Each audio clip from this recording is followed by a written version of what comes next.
Okay. We're here. Alright, hold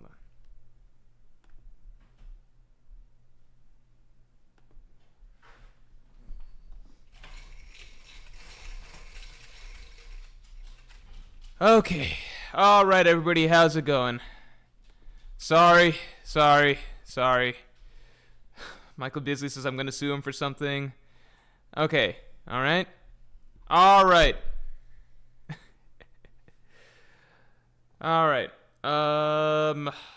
Insane chapter, right? Insane chapter. This was a fucking phenomenal chapter, wasn't it?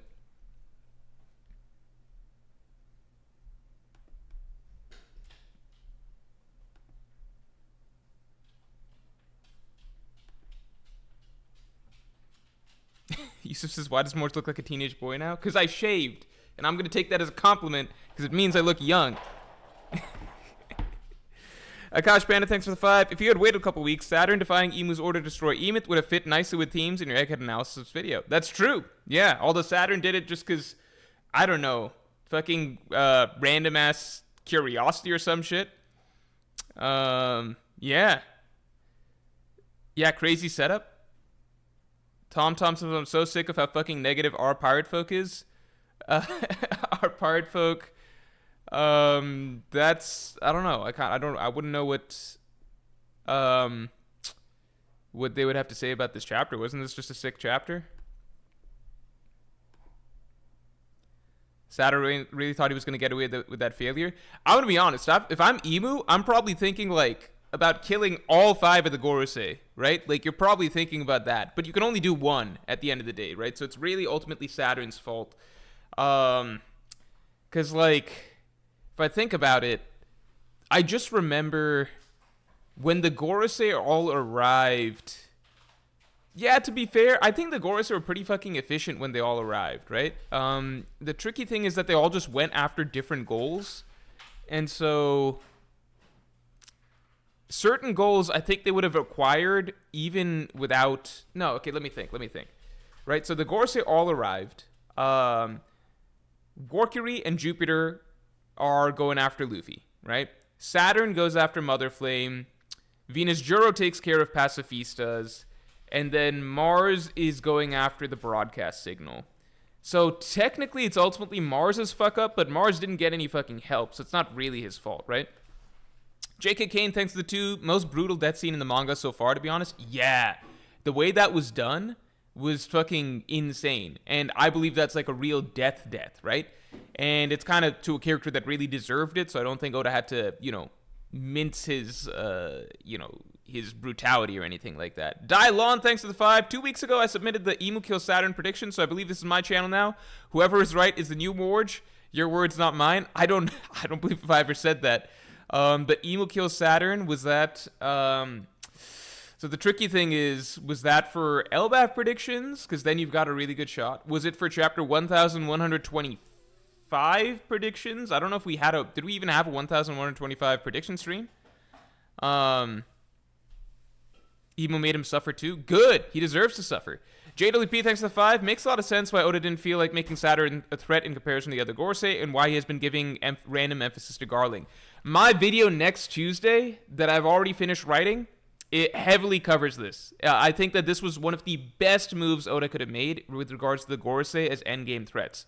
Because it's such a simple move that makes so much sense. You cut we're separating the wheat from the chaff, whatever that means, right? Cut the weakest link, add in a new strongest Goresei, in my opinion. I'm going to break it down in depth next Tuesday's video. I think this is a really, really cool move, and I think Garling is going to be a lot stronger than a lot of people expect. JW... No, we covered this. Growth Stonks, thanks for the 5. Garling's son, Shiv, a.k.a. Bonnie Father, is going to... Garling's son, Shiv, a.k.a. Bonnie's father... Oh, I see Shanks, Shiv. Is going to be the new leader of the Gods Knights. Stabs doesn't make sense. It's not a knife. Shiva is also a god. I don't think it's going to be Stabs or Shiv, but I do think that this works out perfectly because if you look at the Gods Knights that were presented, right? So the things that we've seen, right? The things that we've seen are, we saw the God's Knight's silhouette when Dragon was talking about them, and there seemed to be one character in the center, the one with that particular sword. That's the same character, it seems, like the one that we saw in the big spread of all the major players who are left. Again, similar silhouette. And I personally think it is a young, current, like, Garling who's in his prime, right? So it just makes natural sense. You make that guy the new leader of the Holy Knights because that guy's in his prime. Move Garling into the Goresei, where Garling gets Goresei buffs. Everybody's happy. Bunch of strong characters taking the stage. I think this is just a phenomenal chapter. Really sets the stage. Aditio, thanks to the 5, man. Seems like the Goresei are normal celestial dragons that get promoted and given immortality. Yes, maybe numbers in the pentagram represent the order they were recruited. I think that makes the most sense to me.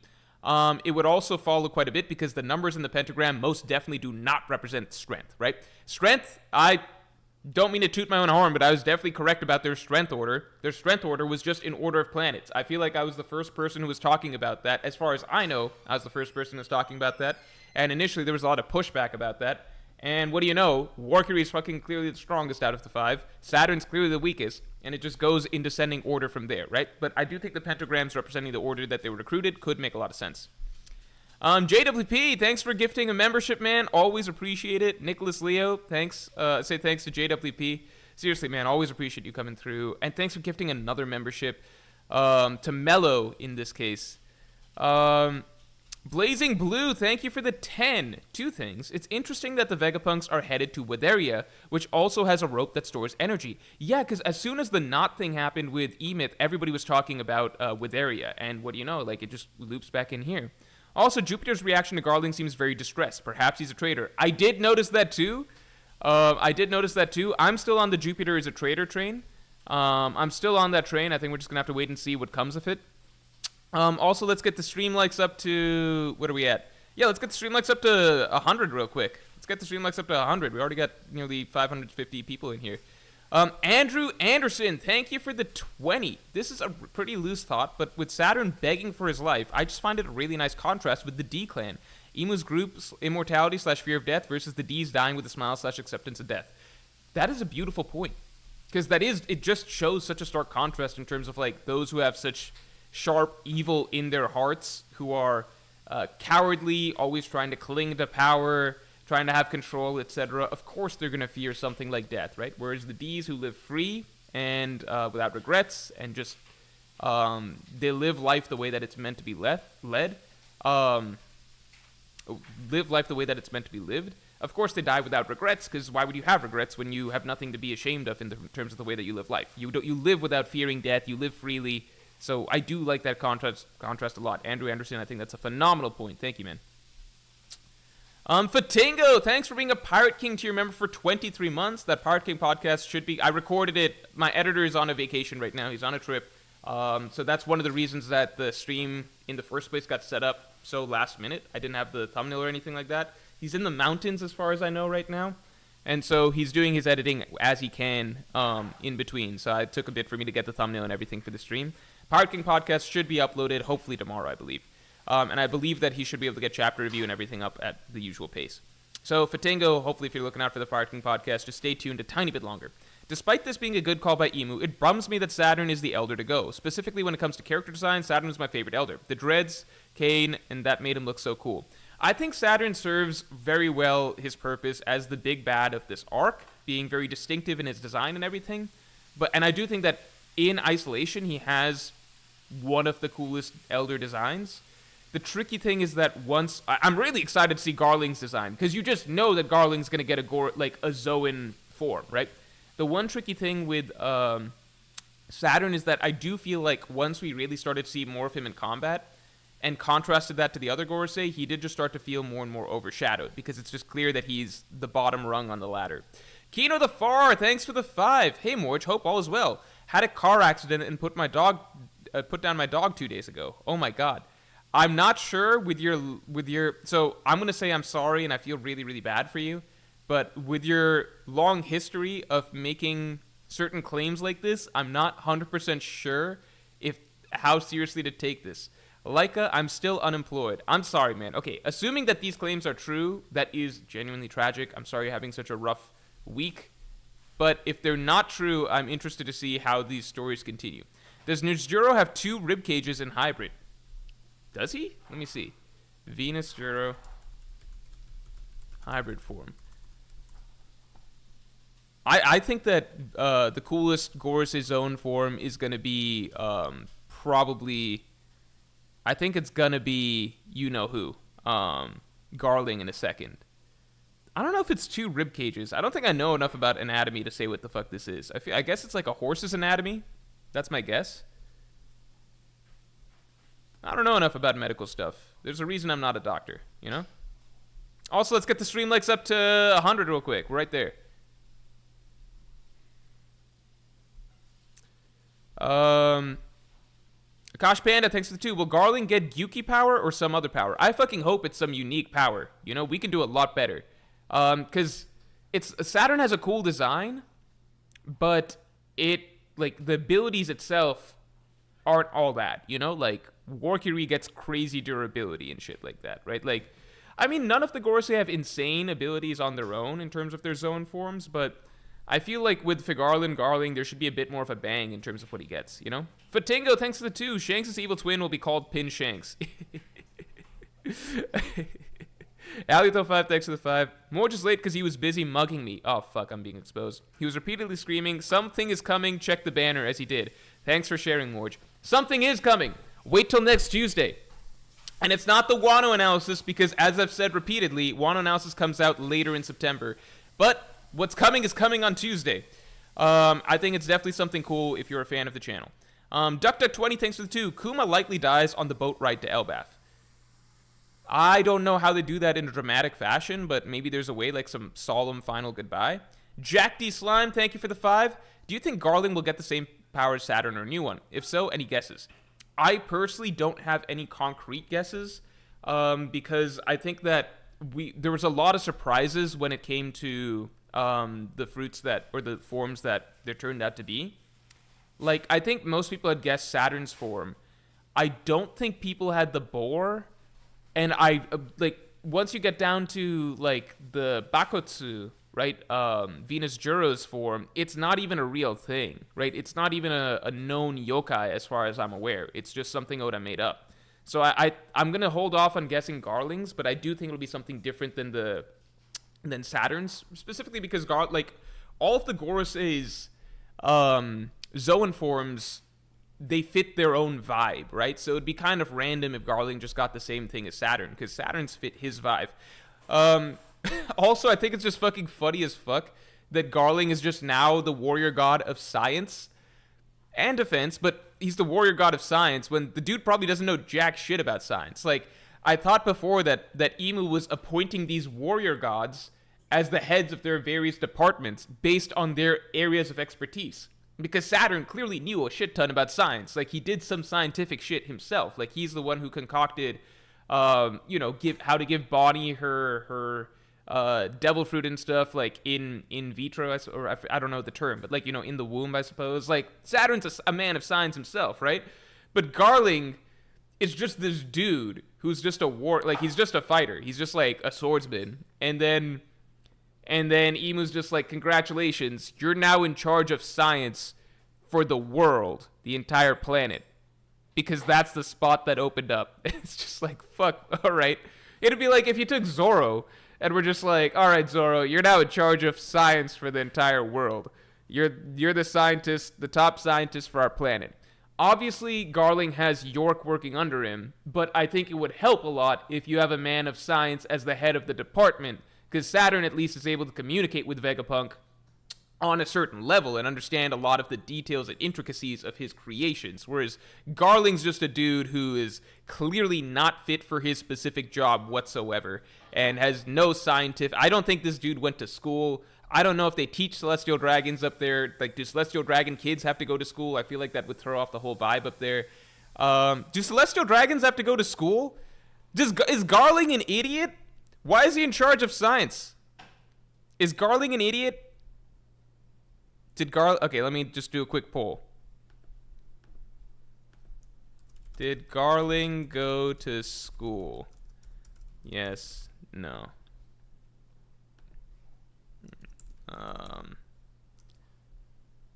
Yeah. All right. Just this is the poll.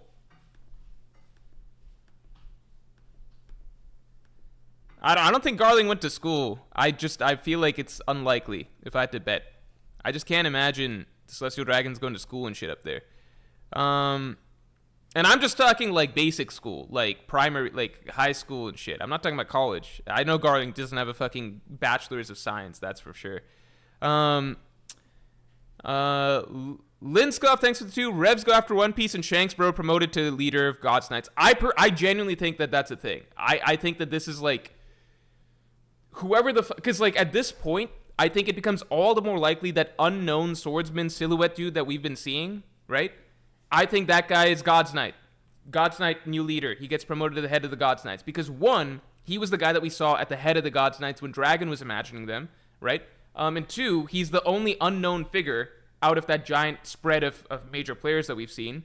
And three, Garling is no longer the supreme commander of the God's Knights, so there is one significant missing position in the One Piece world right now that we need to discover, which is who is the new supreme king of leader of the God's Knights?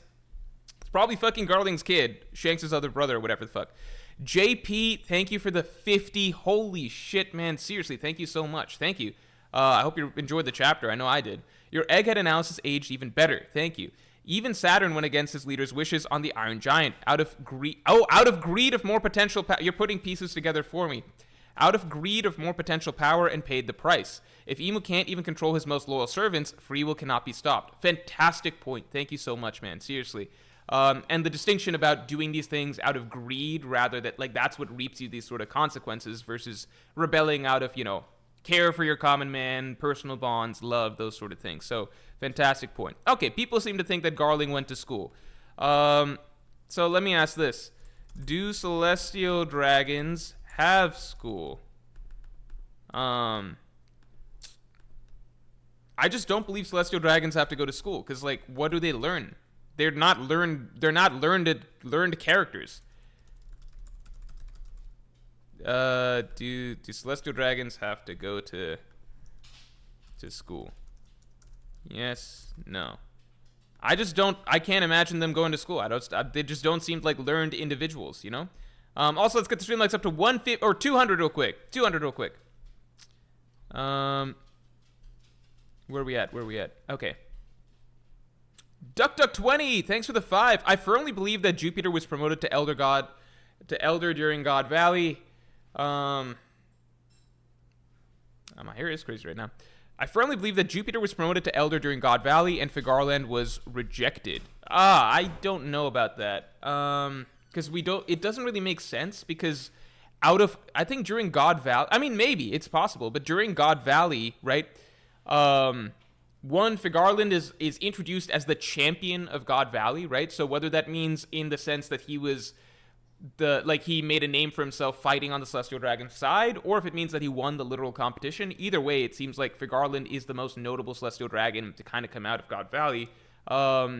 Two, just in the God Valley context, it was kind of clear that Saturn or Jupiter, Figarland was just by far the most prominent and successful of all the Celestial Dragons outside of the Goresei. Like, everybody was sucking off Figarland Garling during that time, And if you go back, he was, winning in terms of points and everything like that. I don't know. It would be a cool twist if Jupiter got promoted instead, but it doesn't really make sense with the way the lore's been presented so far. Neonia, I think it would be really sick, though, if we saw some other Goresei. No, because Saturn seemed to have been the only Goresei at God Valley. Yeah. Okay, so this is conflicting. Do Celestial Dragons have to go to school? People are saying no. But at the same time, you all just told me that Figarland Garling probably had to go to school. So which is it? Is there a school that was created just for Figarland Garling? How does that make any sense? Neonia the Angel, thanks a lot. Hi, Morge, love your content. What do you think about the Vegapunks combined, or Megapunk as I'm calling them? Okay, so I actually just straight up don't get it. I'm fucking confused as fuck. Can somebody break down for me what they think is the deal with the Vegapunks? I actually don't understand. My understanding is that one Vegapunk barely sort of survived, right? I honestly, the 4 Vegapunks that survived are the 4 that I don't give a fuck about, so I kind of just blended them all together in my mind. My understanding is that Edison survived, and then for some reason that means that the others also survived. I don't get it. Nerve AMV Maker, thanks for the 5. Is it safe to assume that Garland is now the strongest Goresei? Who do you think his opponent will be? I'm sorry, Nerve AMV Maker, I cannot answer your questions right now. I'll say right now, I do think that for Garling is the strongest Goresei, for sure. I also think that you should wait till next Tuesday's video, which is an entire video about this topic, breaking down for Garling, why he's actually probably a lot stronger now that he's become a Goresei than people think, and whose potential opponent and his endgame is going to look like. Also, let's get the stream lights up to 200 real quick. Apple Killer 2308, thanks for the 5. With Garling as a new Goresei, would he become Zoro's new matchup over Nisturo? I can't imagine Zoro would have 2 Goresei matchups. That's something I talk about in this Tuesday's video, so again, I encourage you to wait for there. While I think it would be really, really fucking cool for Zoro to fight for Garling, like, I would love for that to be a matchup, it feels like it's... Unfortunately, it feels like Venus Juro is more likely. I mean, we all thought Venus Juro was badass, obviously, but, like, at the same time, it's kind of like, for Garling potentially is even more exciting of a matchup once he gets his Goresei powers and everything like that, so... Because I think that Garling would be the strongest Goresei. I think right now, I have Venus Juro at 2nd after Warcury, just going down the roster. I think Venus Juro would actually be bumped to 3rd, with Garling at number 1 once he joins. The tricky thing with that is just that, yeah, like, Venus Juro already feels like it's been teased him fighting Zoro, you know? Like, it feels like that's already in the ether, with Zoro and Venus Juro having clashed. I think the moment that they talked about the Kitetsu blades, it kind of locked it in to some degree. I don't know. It's hard to imagine Oda just throwing in that Kitetsu blade connection without it having, you know, if it's just arbitrary. It would be cool. But then I don't know who Venus Juro is fighting, you know what I mean? Tom, thanks for the 2. Great chapter, but address the Queen BS and Vivres. Look, I'm going to be honest. It's something that's not really worth spending a lot of time on. For those of you who don't know, it seems, based on Vivre cards, that it's actually very likely that Queen is very possibly Franky's father, unless Oda's just trolling. It's something that's not confirmed, so it's almost not worth going into a rant about. And I feel dumb going on a rant about something that's not even, like, actually confirmed to be the case, but it does seem very fucking likely. If you want my thoughts on it, to me, like, people are kind of misunderstanding. If Queen is revealed to be Franky's father, I think people are really misunderstanding why I think that's a big issue. I break it down on Twitter, so you can go to Twitter and kind of check out. I made a thread breaking it down. I don't feel like going in depth into it here. Because a lot of people are just like, well, Franky doesn't care about his father, so what does it matter? It's not about whether or not Franky cares. It's about the level of care that it shows that Oda has for certain characters.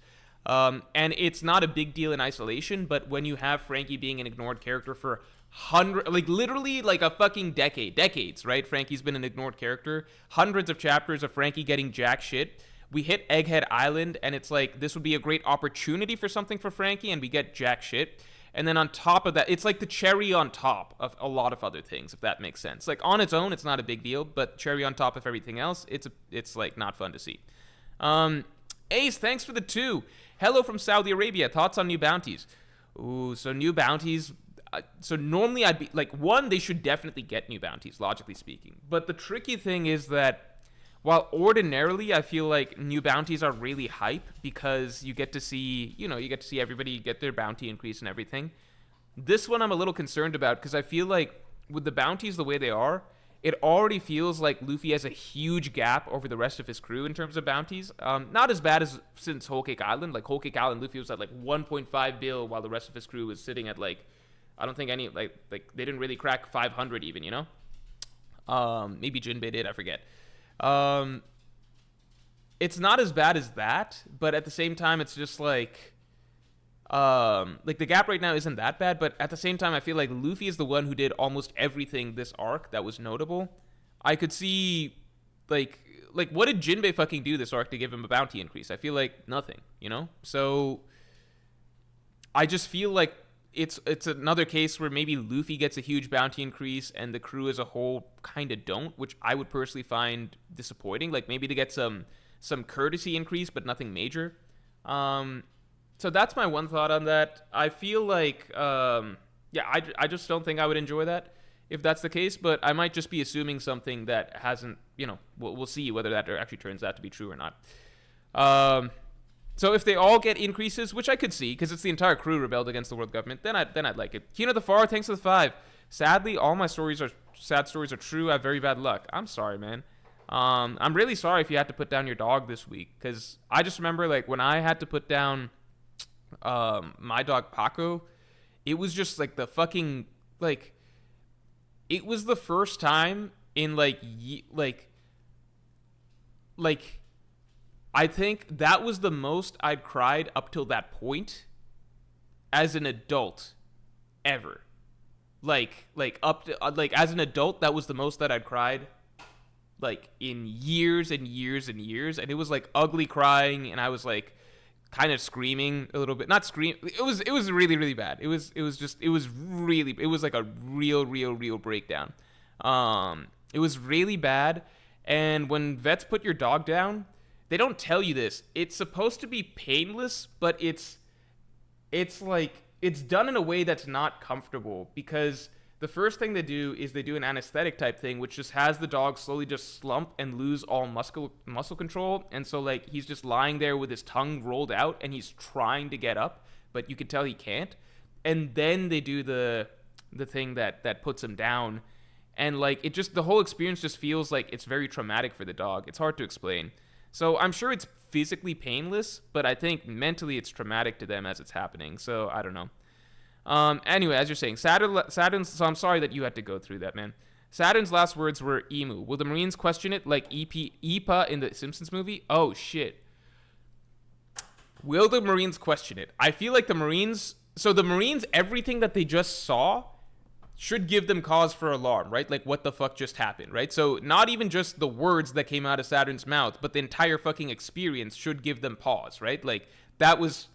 Like, you don't just walk that off. And, like, the thing is, Saturn's not around, so after this, they're technically free to talk to each other about this a little bit, right? Even though they kind of saw that if you talk about it even a little bit, you get your head, like you have consequences, as Doberman saw, right? So I don't know. I don't know if we'll even tune in. I think it'd be really interesting if, like, some chapters later, we get a little Marine running plotline of, like, hey, the Marines who came back from Egghead have been sharing some things that are kind of crazy. But yeah, I think just in general, the fact that things are going to sort of shift towards chaos across the board, I think that's definitely going to happen. I'm saying, thanks for the 2. Morge, how much money for you to compromise your principles? What does that mean? What do you want me to do? I'm not going to compromise my principles, but it depends what those principles are. What do you mean? What do you mean? How much money for me to compromise my principles?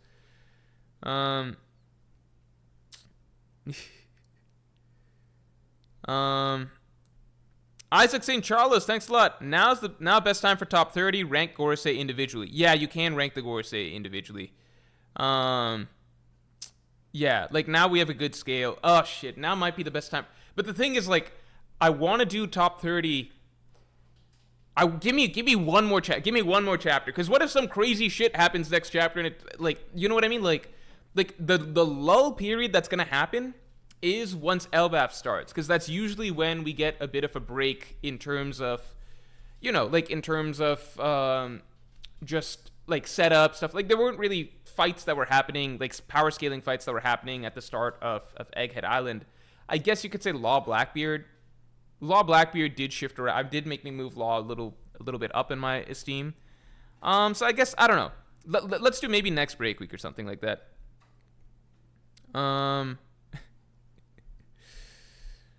Yeah, let's see about next break week or something.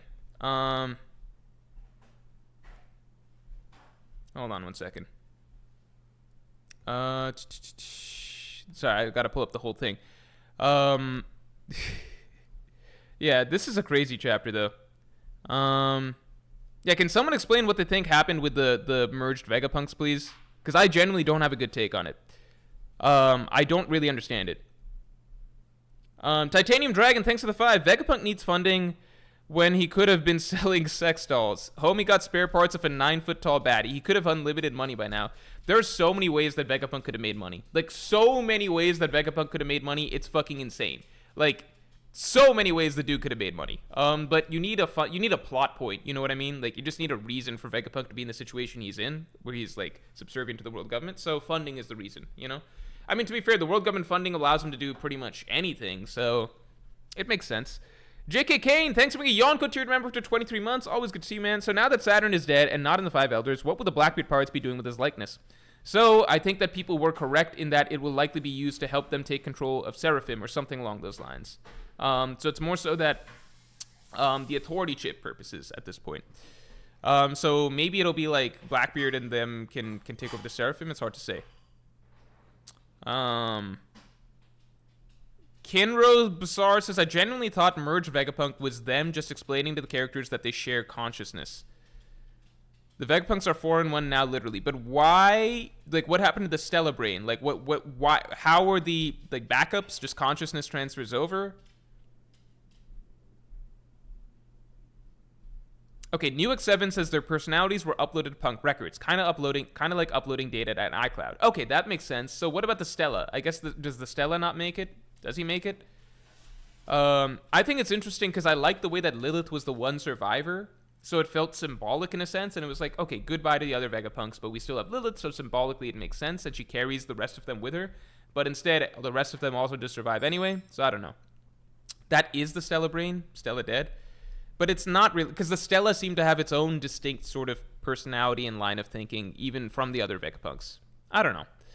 I kind of don't care that much about the Vegapunk situation now, if I'm being perfectly honest. Andrew Anderson, thanks for the 5. Also, I'm super stoked that Tequila Wolf is not going to be a drop plot thread. My heart smiled when I saw Tequila Wolf being referenced, because it's just like, that was one thing that I really didn't fucking know where Oda was going with, and it was one thing I was like, if he forgot something, if he forgot anything, it would probably be Tequila Wolf. Isn't that just fucking insane, though? Like, since all the way, like, it's just confirmation that the end of the story really has been planned from all the way back then. Like, there's no question that this reveal that One Piece, the world, it's gonna flood, all of that stuff, it was going since, fucking pre-time skip. Like, that's confirmed. Also, let's get the stream likes up to 200 real quick, because we're almost there. V7R, thank you for the 10, man. I really like this chapter, but it further makes me wish that it was just Saturn and Kizaru and Egghead. That Joy Boy bailout still gives me the Big Mom didn't need to be at Wano with Kaido vibes. I don't know, because I think that you needed to introduce the Goresei. You needed to establish the rest of the Goresei as endgame threats. You just did. Just to establish that there are these strong characters that are waiting around the corner. Oh, because they're not the usual subordinates of the villain, right? I think the Goresei are going to be playing more of an active role because his existence has to be hidden. And they're the final set of subordinates, you know what I mean? So building them up early on is important. I just think that Oda could have tonally made them feel a bit more... Like, Oda hit the right tone with the Goresei at multiple points, especially with their introduction. But then it felt like it wavered a lot as time went on. So it's kind of like, I feel like you can't have it both ways. Like, either you're trying to make these guys feel like really oppressive, near unbeatable endgame threats, or you're trying to make it feel like the Straw Hats are just like... so triumphant and like you're trying to create a positive, exuberant, like freedom trumps all kind of tone, because you can't, like, one negates the other to some degree. So that was my one thing with like kind of the way that shit went down to the Goresei. I think cutting Saturn from the pack and adding Vegapunk and Garling really helps restore a sense of like, holy shit, the Goresei are going to be strong, because it's like you cut the weakest one from the batch. And, like, all the Goresei are not made the same, right? Like, Warkiri was basically, like, Luffy in a 3v1 with Dorian Brogy basically could not do jack shit to Warkiri, as far as we saw, right? So that's at the top end. And then at the bottom end, Luffy can essentially, like, beat Saturn with, like, 2 hands tied behind his back with zero difficulty, if it really came down to it, right? So there's a spectrum. I think Goresei level isn't really a thing because it's a spectrum, but I think cutting one of the Goresei, like the weakest one, and then adding another one, it just bumps the whole average up, and then it's just like, it kind of like, it essentially means that like now the middle of the line Goresei, like the median Goresei, the one that's like the average Goresei is now like Venus Juro, which is pretty fucking strong, you know, as far as things go. So I think that's a great move. Akash Panda, always good to see you, man. Thanks. What if you have to defeat the Goresei first to defeat Emu, but Emu gets stronger every time a Goresei defeated? What would make for an exciting battle? I honestly think that would be really, really cool if that's the case. I also kind of like the idea, like maybe some people could say it's lazy or something, but I would love the idea if, as each Goresei is being defeated, Emu gains whatever ability that Goresei had. Does that make sense? So like, as Warcury's defeated, Emu gains Warcury's durability. As Mars is defeated, Emu gains back fire abilities and stuff. Venus Jura is defeated, Emu gains back like ice and speed. I don't know about speed. You know what I mean? Like, I think that would be interesting if Emu should just have his own set of abilities. I think that'd be cool. And then as the Goresei are being defeated, Emu regains whatever powers he kind of gifted to them. I do think that'd make for an exciting battle. JWP, thank you for the 5. Really liked the video on Hanafuda. Reminded me of a Tekken video. Background stories and characters that make up the One Piece world lore are so interesting. I put out that video on Hanafuda. Not gonna lie, like, it was a fun video that I'd had in my back pocket for some time. I put it out. I was like, not gonna lie, it was an easier video to make because I was just coming off having made the very elaborate Egghead Island analysis that took out a lot of me. So after that, I was a little bit burnt out. So I went with like a simple, fun back pocket video that I had for a while. I'd wanted to talk about Hanafuda for a minute. So that was kind of why you guys got that. But I hope you guys enjoyed it. I think it's a really fun video. And like, I got excited just writing it, thinking about like how cool Ace and Hanafuda's potential showdown likely was and the context of it all. But yeah, it's more of like a niche fun type video, Also, let's get the stream likes to 200. We're almost there.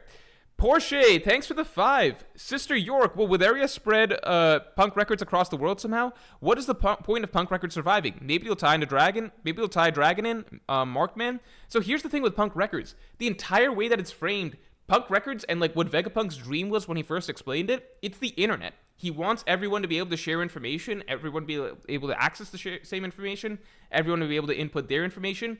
Go back to the chapter that Vegapunk breaks down punk records. It is literally Vegapunk explaining the internet. That's his dream. And so now that punk records is literally in a cloud orbiting the world, it could not be more specific. Like, it could not be more on the nose than it is right now. It's the cloud. It's the fucking cloud that we have, like the way the internet works, right? It's the fucking cloud data storage, That's what Vegapunk's created. What they're saying is that it'll take 500 years for it to become, like, usable or something like that. So, to me, I don't know if that, like, there's two ways that this could go about, right? One is that this is just Oda being cheeky and basically establishing that, like, the internet's gonna be a fucking thing in the One Piece world, just not in the current timeline. Like, give it a few centuries, but we got internet just around the corner here. Or it will actually come into play in some way. In the modern story. And here's the thing. If I had to guess somehow as to how it's going to come into play, it would be jumping off a video that I made towards the beginning of Egghead, once Punk Records was first introduced. So the big thing that is kind of holding back the world at the moment is, like, information, right? Vegapunk being able to broadcast his thoughts to the entire world, that was the first time that the world at large got a lot of information about the way shit is going, the world being under the sea, the battle for land that's about to occur, the ancient weapons, all that, right? The One Piece world is generally in the dark. I think when the time comes that everybody needs to really, truly realize the truth, what the world government's up to, what they need to do, coordinate, etc., it's possible that if Punk Records is supposed to come back into play, it's gonna be then. When you have an avenue for the entire world to be able to share information and communicate, and maybe coordinate to fight against the world government, understand the Void Century and what happened way back when. Like, this could be the start of Vegapunk leaving a legacy behind of sharing information with the world, like this speech that he did. And then Punk Records down the line, maybe in the main story itself, could be the way for it to just, like, be the final trigger for, like, everybody being able to share information and everybody being able to hop on board the rebellion train and everything like that. So that's the biggest use of Punk Records if Oda wants to, utilize it in the story. The Senate, thanks for the 2. I'm back. Pissed I missed the last 3 streams. Well, you're here for this one, man, and it's off of a banger chapter, so I hope you enjoy. Lars Caesar. Oh, I'm sorry, I'm just missing this here. Hold on one second. Lars Caesar, thanks for being a Pirate King tier member for 5 months, man. Ancient evil beings cling to life for their own sake, passing nothing on, as opposed to God's enemy, who's happy to die as long as their will is inherited. One Piece is going to be more One Piece than ever. Yeah, the symbolism here was just absolutely beautiful. The way Saturn died was the most pathetic death that we've ever had in the entire story, by far, and I think that is that carries a lot of meaning in and of itself.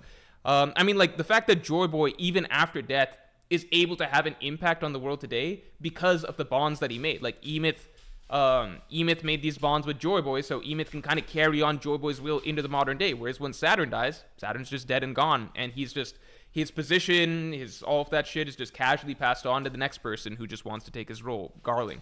Justin Holland, thanks for the 10. Congrats on getting a few more Theory W's. Oh, thanks, man, but I'm not sure which ones. Scared to find out if the Vices will be allowed to live after hearing Emu's name from dying Saturn. 2, hoping for more world reactions, and all bets are off. Yeah, the world reactions after this shit, like, this is probably gonna be the single most exciting stretch of, like, post-arc world building that we've ever had in One Piece. Like, not even close. So I'm really, really excited for that. I don't know if the Vice... Because I don't know if it will ever be shared with anybody. Like, the Vice Admirals might know better than to share with the world... Like, share with other people that they heard this name Emu and what happened with Saturn. But there will likely be under, you know, some level of scrutiny and suspicion because Emu knows that they must have seen something. Porsche, thanks for the 2. Mr. Porridge, what will Akainu say about Saturn dying? I don't fucking know. Akainu's the hardest to read in this whole situation. Because we couldn't get a tell on him when Vegapunk was revealing stuff. Akainu just said, oh, you're going to reveal everything, Vegapunk, right? So Akainu knows some bad shit is going to go down.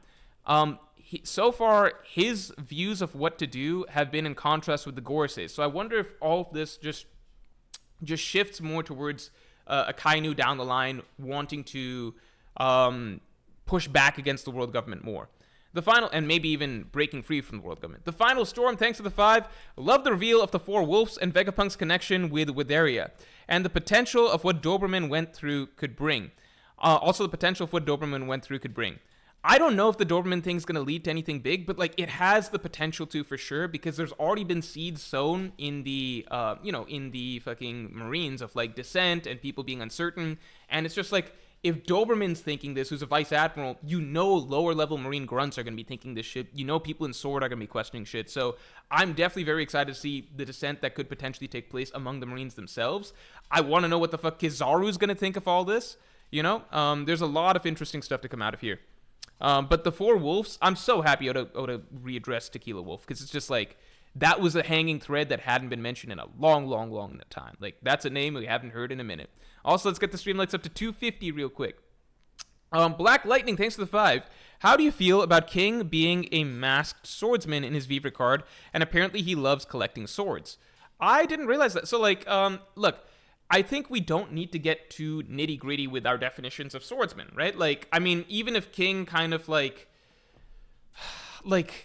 King using the trick swords and stuff like that, I think that, like, you could debate, like, oh, does that mean that King's fighting as a pure swordsman or not? It's whatever. Like, at the end of the day, it feels like King's a swordsman. I think King's a swordsman, right? Like, Fujitora seems like a swordsman. Like, Green Bull seems like a swordsman, right? The debate usually comes down to, like, when somebody's called because we know the debate that's being referenced here, strongest swordsman, what does that mean? I think the debate comes down to, do they mean strongest swordsman as in when they're fighting with a sword, or is it like anybody who happens to use a sword, anybody who's a swordsman, including their other abilities? You know what I mean? It's like including devil fruits or like all that sort of shit. You know what I mean? That's usually what the debate comes down to. Like if you were to debate Big Mom versus Mihawk back then, like it's like Big Mom's clearly a swordsman, but like how much has to, and obviously I personally put Mihawk above Big Mom, you know, but like I'm just saying one of the debates was like, well, does that mean that Mihawk's just automatically stronger than Big Mom because she's a swordsman, or does it mean that Mihawk is stronger than Big Mom as swordsman, right? But that has nothing to do with like her homies and all of that devil fruit bullshit that she could do, you know? Uwu, thanks for the 2. Is Stussy dead? I don't think so. I don't think Stussy's dead. I think that was like meant to make us feel like, oh shit, like she probably got away, and like it's meant to feel somewhat ambiguous. I think if Oda wanted Stussy to actually be dead, he wouldn't have written things the way that he did. Akash Panda, thanks for the 5. If Kuma dies in Elbaf, I hope they give him a Viking funeral like Mary's. Oh, that would be beautiful. Also, are the 4 bridges supposed to connect Marijua to the 4 blues? That's a really interesting point. I had not considered that. That could make a lot of sense. 4 bridges connecting to the 4 blues. Yeah, that could make a lot of sense. I wonder if there's bridges in the Grand Line as well, but I kind of need to look at the kingdoms again that were referenced and then cross-reference where those kingdoms actually are in the One Piece world. Marquez Perez, thanks for the 5. So it seems that the government is still after the advanced technology that the Ancient Kingdom had access to, since Saturn wanted to study Emeth. Yes, because if you recall, Vegapunk was also looking like Vegapunk talked about how Emeth seemed to be fueled by an ancient energy source that the Ancient Kingdom itself had, and the implication seemed to be that the Mother Flame is tied, like whether the Mother Flame itself is the ancient energy source that that Emeth basically had, right? Or whether the Mother Flame is like a recreation of that sort of energy source. Saturn wasn't wrong in wanting to pick apart Emeth because, you know, passing down to scientists to continue to examine, at some point a scientist came along, Vegapunk, who was in fact able to glean some knowledge from Emeth, it seems like, because it does seem like, well, Vegapunk didn't really fully understand Emeth at the end of the day. And he was like, Emeth, however it works, is like fully beyond me. At the end of the day, Vegapunk was able to make the Mother Flame, which at least emulates the ancient energy that Vegapunk speculated the Iron Giant Emeth worked with. So Saturn actually wasn't incorrect. He just fucked up, you know? He wasn't incorrect in what he thought. He just fucked up. Like, it's so fucking funny if you think about it, right? Really think about this for a second, okay? So Saturn and the Goresei, their whole thing is like, don't try and research shit like the poneglyphs. Leave that shit alone. Don't go digging like for skeletons, and like don't go digging through to try and find out information from the past or whatever. Like digging into knowledge is dangerous. Don't do that. And like we're gonna kill anybody who does, right? That was what Saturn and the Goresei basically said. Like that's it. Don't be researching shit, right?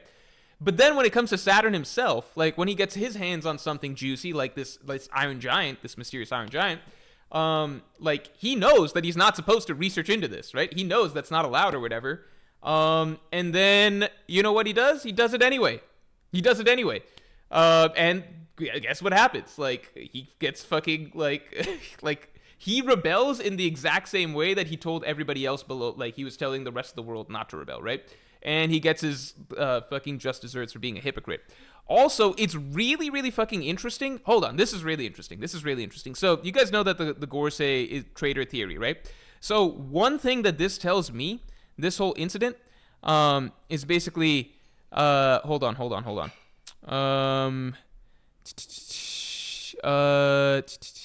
Yeah, one thing that this tells me that's huge, is basically that Saturn can hide things from Emu, which means that Goresei in general can hide things from Emu, right? So think about that for a second, because it seems as though Emu was not aware of what, like, maybe we get a Viz translation that clarifies, but it seems as though Emu was not aware that Saturn had chosen to secretly keep studying the fucking, what do you call,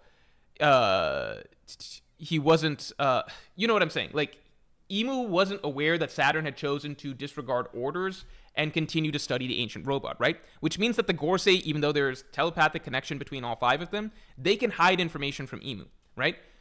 Just considering this arc just went through this whole fucking storyline of York betraying the Stella Vegapunk and hiding thoughts from him and everything like that, I think there's a very, very high chance that there's a Goresei that is ultimately going to betray Emu and do basically the same thing.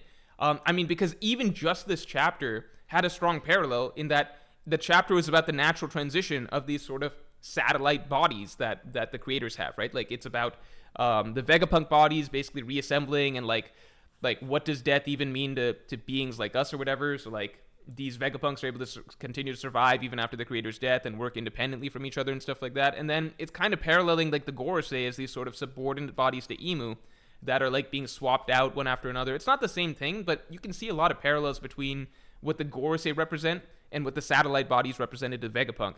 I just think it's really, really interesting that there's the potential for rebellion is definitely there, because they are, like, the Goresei are allowed to think independently. Emu doesn't know everything that they're thinking. Like, that's huge. That's absolutely huge. Also, let's get the stream likes up to 250 real quick. We're almost there. The Final Storm, thanks to the 5. As much as I'm happy that the Egghead Island analysis is out, I personally wanted you to wait a bit because of chapters like this. But it's all good. More peak. I am happy I put it out at the time I did. I think it was the right time to put it out, but I get, like, the arc did keep going. There were a couple things that came out this chapter that supported the things that I was saying, so I'm happy with that. It would have been really shitty if something came out that basically said that all of the themes that I talked about were completely wrong. I can't imagine that having happened, but you know what I mean. So I'm happy that I put it out when I did and got it out when I did. It felt like the arc reached its primary conclusion. Okay, Maya, thank you for the 5. Can you speculate a relationship between tequila, vodka, rum, bourbon, wolf, and Binks booze? No, that is a really fucking interesting little thing that you dropped right there. I don't think. No, I don't think. Okay, I don't think it's particularly significant because I think sometimes if Oda's just thinking of certain names for things like tequila, vodka, rum, bourbon, he's just gonna throw out. You know what I mean? Like he's just gonna pick like a sort of little theme to name them around and then just work with that, and that's the simplest way to do it. So tequila, vodka, rum, and bourbon.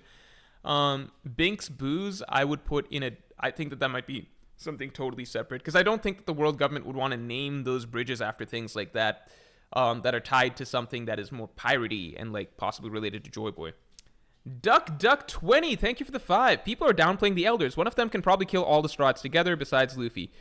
Yeah, I don't think that people debate that because I mean the thing is at the end of the day the Straw Hats can't really do anything to any of the elders, right? So, I mean, and if you recall, even Saturn, like when Saturn showed up initially, fucking Sanji, Franky, none of them could physically move, right? So the elders can't be underestimated, right? Like I know Zoro stalled Venus Juro for a second, but like Vista fucking stalled Mihawk for a second. Like, you know what I mean? Like, at the end of the day, these Goresei are doing shit that's kind of crazy, and they have so much regeneration that the Straw Hats really can't do anything to them, right? So yeah, the Goresei are strong, but the debate is not whether or not they're strong or like could they beat the Straw Hats right now. The debate is like how much of a threat are they to the Straw Hats at the end of the story? Because we want the final opponents for the Straw Hats, particularly for Zoro and Sanji, right, to be like their greatest challenge, arguably. Some people would rather Mihawk be Zoro's greatest challenge, but you still want a really fucking good challenge for the Straw Hats at the end of the story, right? So that's the lens that we're looking at, that the Goresei have to be looked at through, right? Like, okay, is this the final bosses, right? Imu's the final boss, but these are the final bosses ahead of the final boss. Does that make sense? So that's the standard that they're being held to. So it's almost not even like forget the Straw Hats right now. Yeah, the Goresei are supposed to be stronger than fucking like Franky and Jinbei and shit, right? We get that, but the standard that people are holding them to are the other characters that we've considered top tiers for so long, like Admirals, Yonko. How do the Goresei stack to them? So far, I'd say Warkiri, I think, has a great argument for being in that Yonko caliber tier. We just need to see more of him to kind of confidently make that claim, but he already has feats that would suggest that he's basically there. Then Venus Juro is like a hard maybe. Mars is like a I don't fucking know. And then once you get to fucking Jupiter and definitely Saturn, it's just like a hard no. Like they're I don't even know. Like they're just hard no's. You know what I mean? So I think adding for Garling is huge because it just cuts out Saturn, who's like the clear weakest. I personally think Jupiter might be a traitor still. So I think what we're looking at the end of the story is a much more exciting setup of like Garling, who I personally, if you wait for next Tuesday's video, I break down in depth why this character is likely a lot stronger than people think and would likely be, like, once he gets his Goresei abilities, would be easily top tier Yonko level, like easily, and arguably one of the strongest characters alive, one of the strongest characters that we've seen in One Piece, period. Like, genuinely speaking, one of the strongest characters that we've seen in One Piece, period, once he gets his full Goresei abilities, which he might have already gained, right?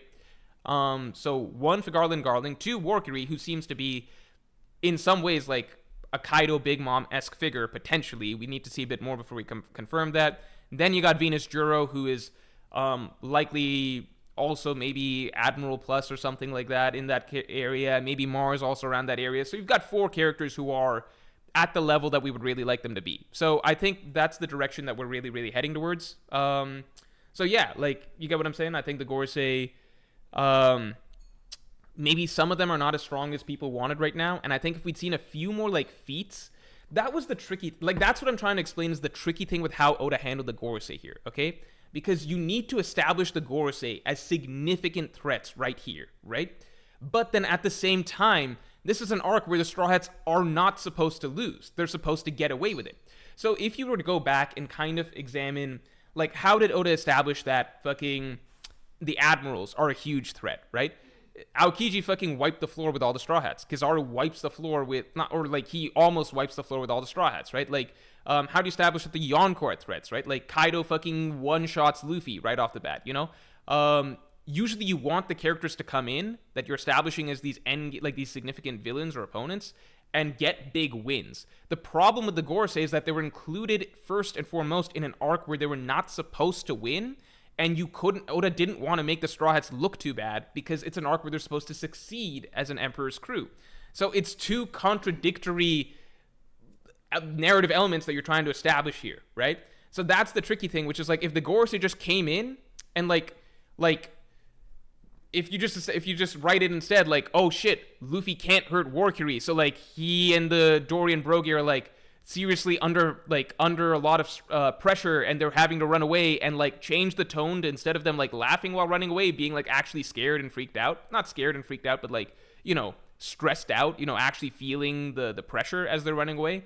That would do wonders. Don't have Venus Juro evenly clash with Zoro. Have Venus Juro like beat Zoro like pretty easily or something like that. Those are small things like that would go a long way, but you can't really do that because the arc is supposed to feel like this is supposed to be a win for the Straw Hats, right? So those interactions just change to be a bit more like the tone just feels different, and it doesn't feel like the Goresei actually like gave the beat down to anybody, right? So I think that's the tricky thing here. A lot of power scaling is just based on kind of the feeling, like whether people admit it or not. A lot of it is just based on like the feeling that a character, the impression, the mental subconscious impression that a character left. Because I can look at what Warcury did and I'm just like, okay, he's physically tougher than Kaido, has better stamina regen than Kaido, has the largest scale Conqueror's Haki that we've ever seen outside of Joy Boy himself. That's pretty crazy shit. But because the feeling is like Luffy and the Giants are still laughing and going ha ha he he as they're running away from him, it doesn't feel as scary and oppressive as what Kaido did to Luffy in Act 1. And therefore, people, like, you just change the tone around a little bit, and people would be putting Warcury in much higher light. But because the tone felt so light the entire time, you get people saying that, well, Warcury is just a tank, but, like, I'm sure he can be dealt with somehow or something like that. It's like, motherfucker, how? Only Joy Boy's Haki could do shit to him, right? Like, this, by all means, this character seems like he is a Yonko-level character. It just doesn't feel that way to people because the tone was done in a way that doesn't leave that impression the same way that a Kaido introduction would kind of do. Does that make sense? V7 2021, thanks for the 2. Bumjuro is not stronger than Mihawk. I don't think I said he is. If I said that he is this stream, that's an accident. I don't think that I did. Amartya Sinha, thanks for the 2. I think Warcury only has hard belly, probably soft. Okay, so that's like the shit. Like, you get what I'm saying? Like, it's not based on anything necessarily, but people just don't feel like from what we saw from Warcury, he's pretty much invincible. Like, he's the most invincible character that we've ever met so far, right? It takes Joy Boy level Haki to do shit to him. But because the way the tone of the arc was with the Goresei, the mental impression that's left on readers is like, nah, there's no way this character's that strong. There's probably just some gimmick to dealing with him or something like that, you know? And honestly, maybe there is. We don't know yet, but I'm just saying based on objective feats so far, like it does seem like he is that level, you know? That tip-top level. But again, I just feel like tone was not the strongest suit of Egghead Island. That's the one area I think it could have been better. Just because you got to establish the Goresei somehow. Like, you got to make them feel like threats. A lot of how strong people feel characters, like, people scale characters to is just how they feel as threats. GDN, thanks for the 5. Speaking of reveals, I love that we learned Franky is Queen's son. Hopefully we keep getting more Stride character stuff in the Vivra cards. I'm not going to touch that, man. I've talked enough about Twitter about how I feel about that. It's not even a confirmed reveal, so I'll just cling on to that. Penpal 101058, thank you for being a Pirate King tier member for 22 months. Holy shit. Hope life's good. Yeah, it is good. I'm actually doing a little trip to Maryland and then to Iceland for a little bit, so I'm excited for that in the next 2 weeks. I'll be working on the Wano video the entire time, so it won't be the cleanest vacation, but the Iceland section is with my family, so you gotta do it at some point. Was it confirmed before this chapter that the Goresei were immortal, or is this for a fact that the first time it's confirmed? Can't remember if I'm supposed to be hyped or I forgot. I think it was essentially felt as though the Goresei were immortal. I don't think it was confirmed, but we got a lot of clues, such as the fact that they were exactly the same age, during God Valley. They've been around for 200 years since the ancient giant, like Emeth, attacked Marijua and stuff like that. Stuff like that. I don't know if this was confirmed this chapter for the first time, but it's been something that we've kind of felt so far, Also, let's get the likes up to 300 real quick. Tomahawk PWPT, thank you for the 5, which lends credence that Garland might have been put in by Emu to watch the Goresei, moon revolving around the Earth. That is a really, really interesting idea. I really, really like that little bit of symbolism. It also just fits because, like, the Goresei are all planets, right? So Garling, just the simple fact that, it's the crescent moon shape and everything like that, Oda was always setting him up to be one of these Goresei, planetary bodies, right? Eyes96, thanks for the 5. In the Vivra card about Mihawk, it never mentioned Conqueror's Haki. Does this mean, did this man really become number 1 without Conqueror's Haki, or they're just playing coy and not wanting to spoil? So, let's be very clear. Not having a type of Haki listed in a Vivra card, and then having later revealed that they do have that type of Haki, is very common. It happened first and foremost with Ace, where I think he was not listed to have armament Haki, or anything like that in his Vivra card. It was revealed later on in the Ace novels that he did, in fact, have armament Haki. Same thing with Garp. Oda did not reveal in his Vivra card that he had Conqueror's Haki, but based on what we saw in Hachinosu, he very, very clearly does have Conqueror's Haki. I know there's still a faction that contends that somehow wasn't Conqueror's Haki, but I think for everybody that's, basic reading comprehension, following at all kind of the progression of what we see, the difference between armament versus Conqueror's Haki displays, it is very clear that Garp has Conqueror's Haki. So for certain characters, Oda just, is saving them for certain reveals, right? It's more interesting that way because, for example, Sengoku was listed with Conqueror's Haki in his Vivra card, Garp wasn't. It's most likely that we're not really going to see Sengoku in some all-out fight in the story, so Oda's just going to throw out in the Vivra card that he has Conqueror's Haki. With someone like Garp, yeah, Garp is, Oda was saving Garp for a crazy raid at Hachinosu and everything like that, so it's more exciting to reveal that he has Conqueror's Haki in the fight itself, right? That's just cooler. Mihawk, similar thing, we can assume that he has armament observation. It is cooler to find out in actual combat that he has Conqueror's Haki. I'm, how do I say this? You guys have known, I don't know, maybe, how do I say? Maybe people can say that this is cope or something for Mihawk fans, but it's something that has been consistent in the story. Oda very often does not reveal characters having a certain type of Haki because it's something just more interesting to reveal in the story itself. So I wouldn't take that any sort of way. If Mihawk became the world's strongest swordsman without Conqueror's Haki, I'm just gonna be honest. If Mihawk literally does not have Conqueror's Haki, the argument between him and Shanks is just over. It's not really a debate anymore, okay? So I am on the side that Mihawk likely has Conqueror's Haki, and this is just, Oda's not just going to reveal that in a Vivra card. We're going to get to see Mihawk fight. We're going to get to see him do cool stuff. He's going to have Conqueror's Haki, right? Fucking Venus Juro seems to have Conqueror's Haki, So Mihawk's going to have it, right? But if you're going to take the Vivra card literally, Bible, Word of God, etc., you ignore the possibility or, the likelihood that Oda's hiding things for later, and you're like, Mihawk doesn't have Conqueror's Haki, if you genuinely think that's the case, he's not fucking stronger than Shanks. He's a lot lower on the list than a lot of other people, right? Every fucking Yonko, he's not fucking splitting the sky with anyone. You know how fucking embarrassing that would be if that's the case? So, I'm just gonna... fucking Zoro's gonna show up to his duel, ready to fucking split the sky with someone to fight over the title of World's Strongest Swordsman. And how fucking embarrassing is that could be for Zoro looking up and it's fucking clear as fuck. Fucking, clear as day. There's no skies being split or anything. You know what I mean? How embarrassing would that be? Zoro looks up, he's like, wait, the weather didn't even fucking change. I don't think Mihawk would be able to look Zoro in the eye. He'd be so embarrassed. It's just the fuck would that even be? It'd be the most embarrassing World's Strongest Swordsman duel of all time. Just no sky split. Not even a Yonko level caliber duel. Come on. Mihawk has Conqueror's Haki. I'm willing to bet a lot of money on it. Be willing to bet a lot of money on it. It's just not something Oda's gonna just drop into a Vivra card. It's the same as the Garb situation, same as the Ace situation. There's other places to showcase that rather than just dropping a Vivra card. Matt, thanks for the 5. Non-zero chance that Luffy gets a bounty increase, only for us to later learn that Buggy got one too, and now has the largest active bounty in the verse. So I would agree that there's a non-zero chance of that. I wouldn't bet on it, but you know what I mean. Flip says Vista Chads, hold on just a little longer. Oh man.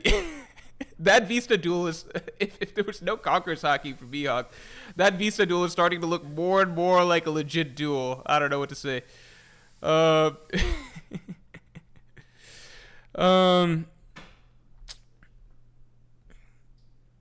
Angel Rees, thanks for the 5. Remember me in 4 years when Kid and Law fight Lycan Garland? Garland? If Kid and Law get to fight Garland, the strongest Goresei,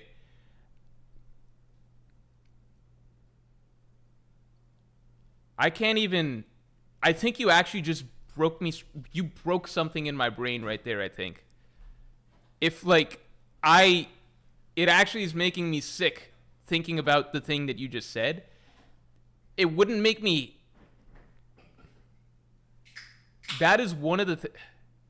What you just said is actually so fucking infuriating to me as a possibility, because it's like, it's legitimately a possibility. Like, that could happen.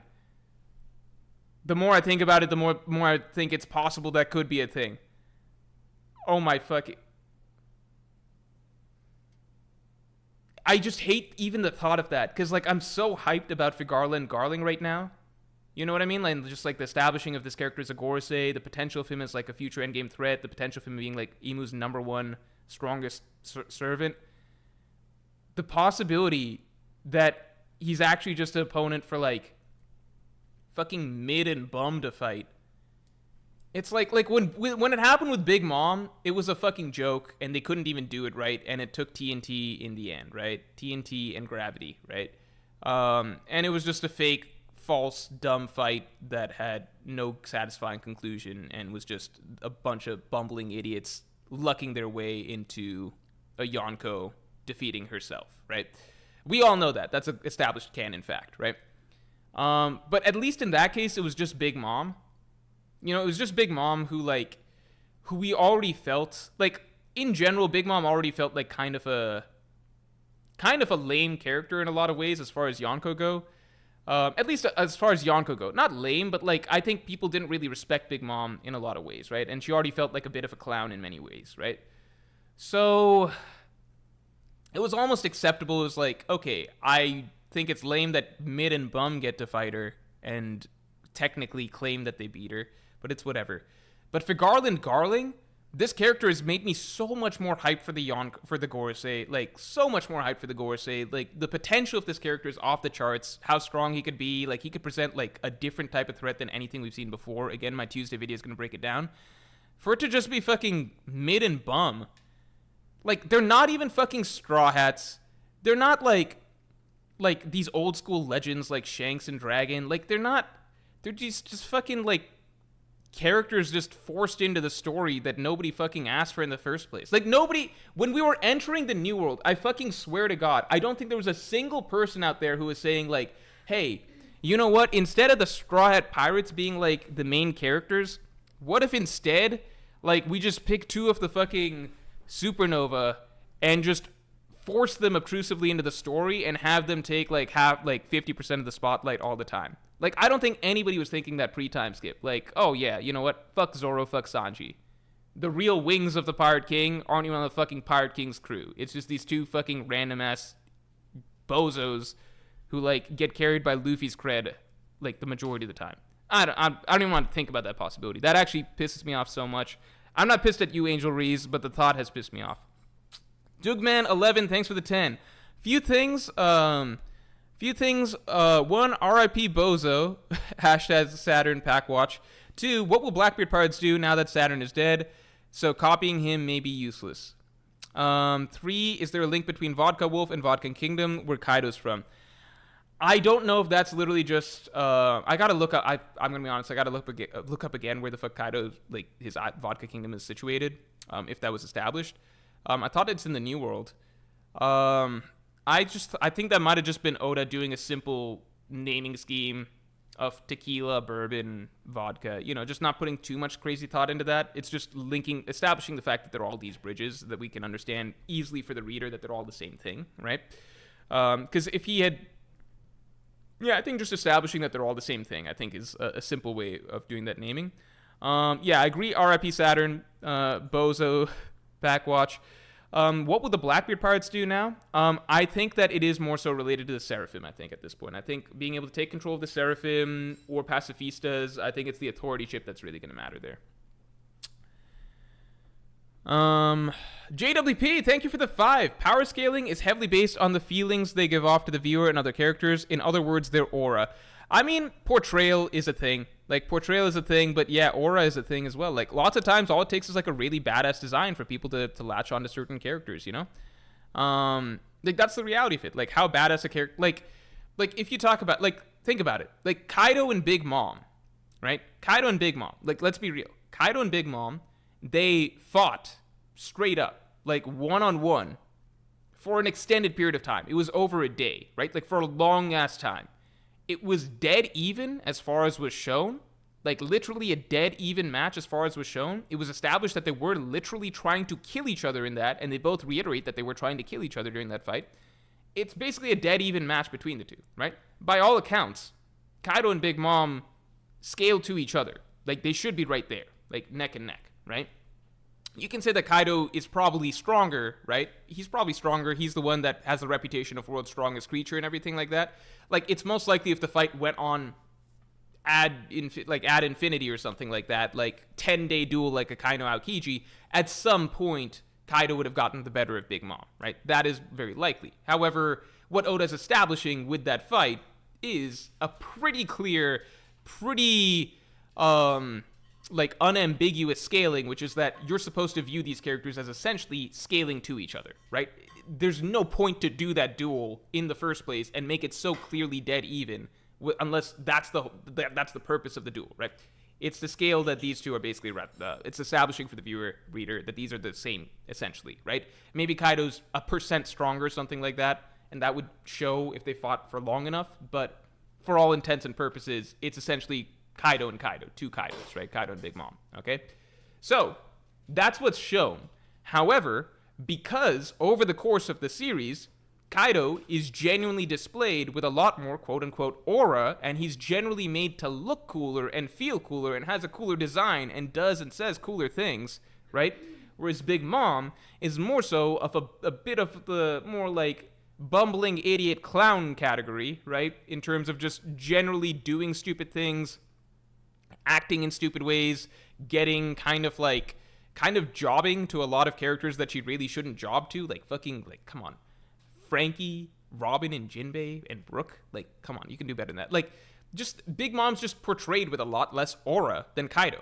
And so what you see when people are making their power scaling lists and shit like that, and talking about how Kaido scales to Big Mom, etc., people often talk as though there's a big gap between Kaido and Big Mom.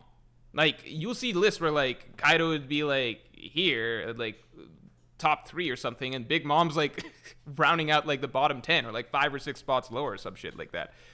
People fit in a lot of characters between Kaido and Big Mom. All right, you got Kaido, Big Mom, and then in between those two, let's throw in fucking Akainu, Aokiji, let's throw in fucking Shanks, Blackbeard, Mihawk, throw in all these characters between Kaido and Big Mom. It's no, there's not that much space between Kaido and Big Mom. We already saw Kaido versus Big Mom. It's supposed to be the fucking same almost.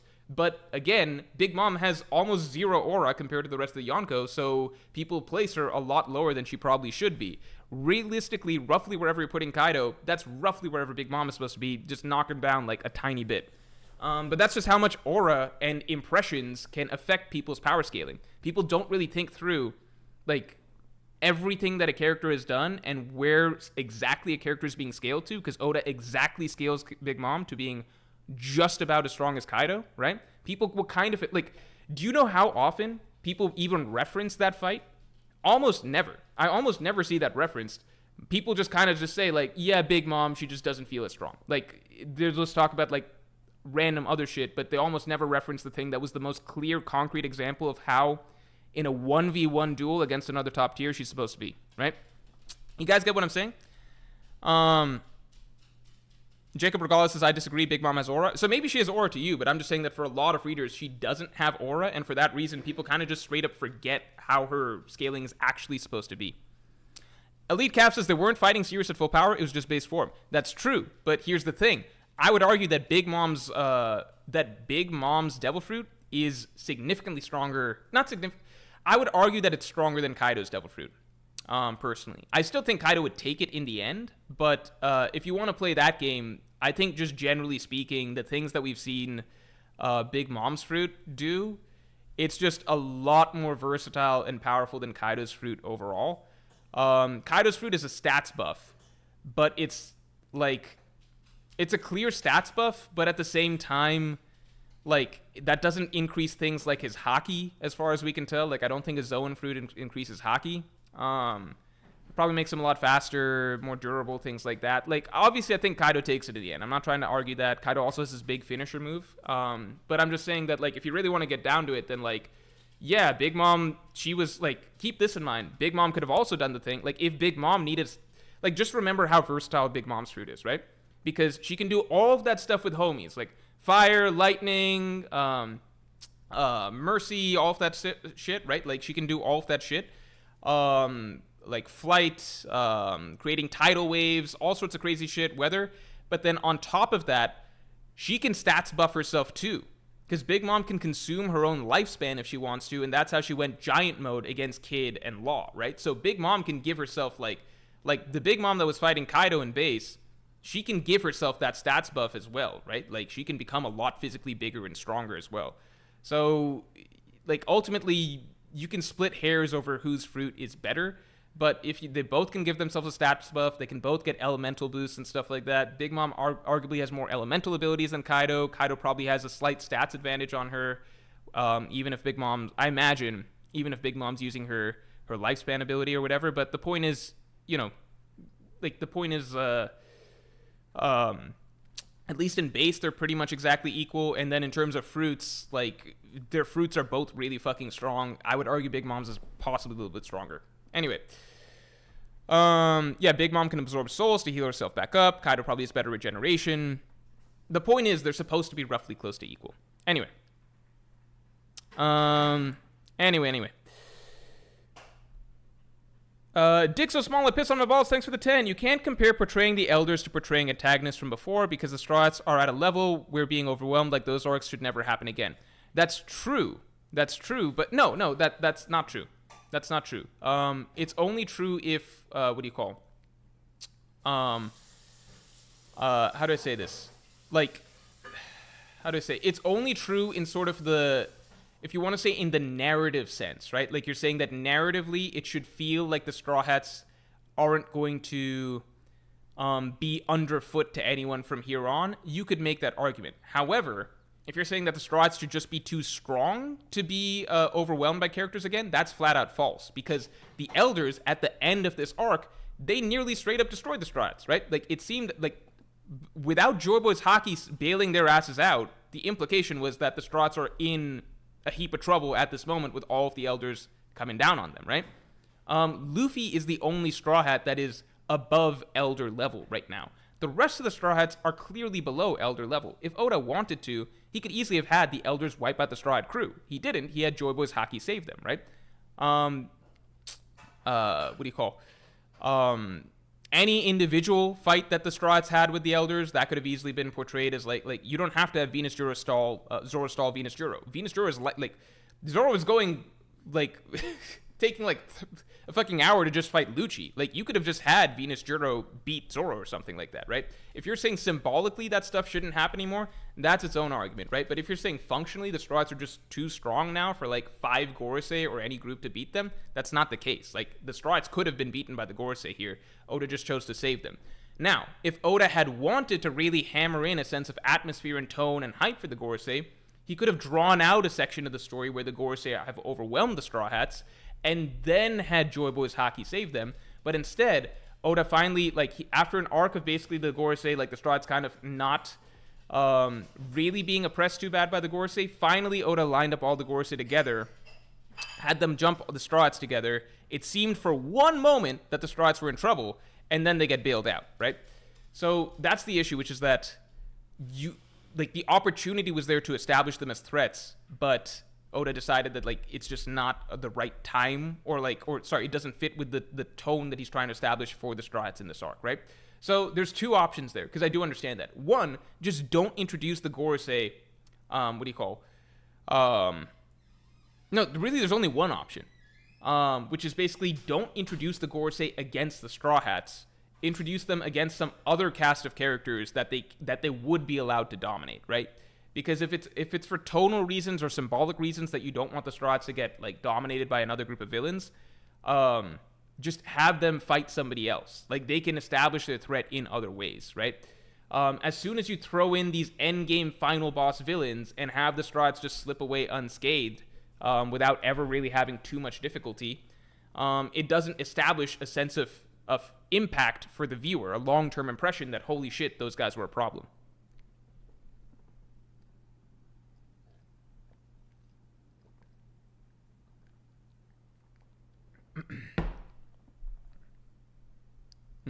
Okay.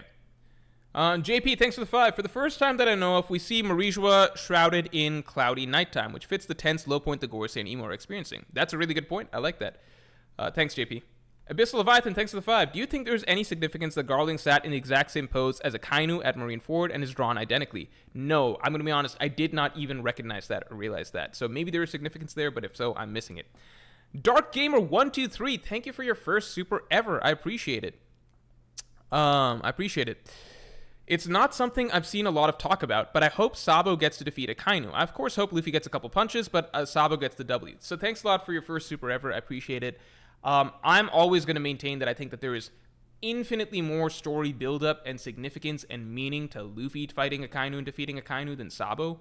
I think it would be cool to see Luffy save Sabo from Akainu, thereby essentially Luffy redeeming himself from his failure those years ago.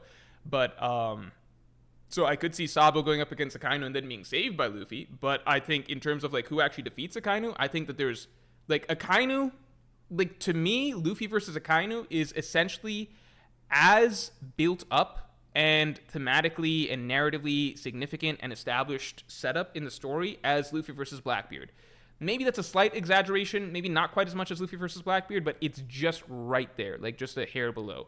So, I don't know. I think that there needs to be a lot more done to establish any sort of relationship between Sabo and Akainu other than Sabo reading about Ace's death in the newspaper. Lewis Summers, thanks for being a Yonko tier member for 18 months, man. Hey, Morge, been a while. Just finished moving across the country to DC, so glad to finally be able to catch a stream. Love the Egghead video. Thanks, man, and I'm glad you guys enjoyed the Egghead video. Again, the Wano video is coming. I was hoping to finish the Wano video before I went on vacation, because I'll be essentially traveling to Maryland, my hometown, and then to Iceland with my family for a week. But I'm just going to be working on the Wano video during that time and trying to finish it during that time. So, yeah, hope you guys can enjoy that, and I'm glad you guys got to enjoy the Egghead video in the meantime. TY, thank you for being a member for 23 months. Goresei plus Emu strength follows a geocentric model. Geocentric, I think it's, I disagree. I think it's heliocentric, because I would say, I get that Emu most likely represents the Earth, but I think Oda's straightforward ranking is more so, Valkyrie strongest, then Venus Juro, then Mars, then Jupiter, then Saturn. So I think it follows that. That's as far as I see it. I really don't see... Because if it's geocentric, then it'd be Mars and Venus Juro are the two strongest, followed by Valkyrie and Jupiter. But it feels like there's a significant gap in strength between Valkyrie and Jupiter. Do you know what I mean? Dream Never Dies. Thanks. Dream Never Die 95. Thanks for the 10. Can you speculate on the connection between Vegapunk and Kid? Kid's Punk canon has number 7, linking it to Punk number theme, and all the sea beasts resemble the Punks, with one strongly resembling Kid. So I do have some notes for a theory on that, but it's one of those where it's so out there that I think I would need a couple more hints before I felt like it's real. Right now it's just oh, that's an interesting connection or something fun to think about. But I think that there needs to be a lot more before I feel like it's actually real. Not a lot more, but a few other things, you know?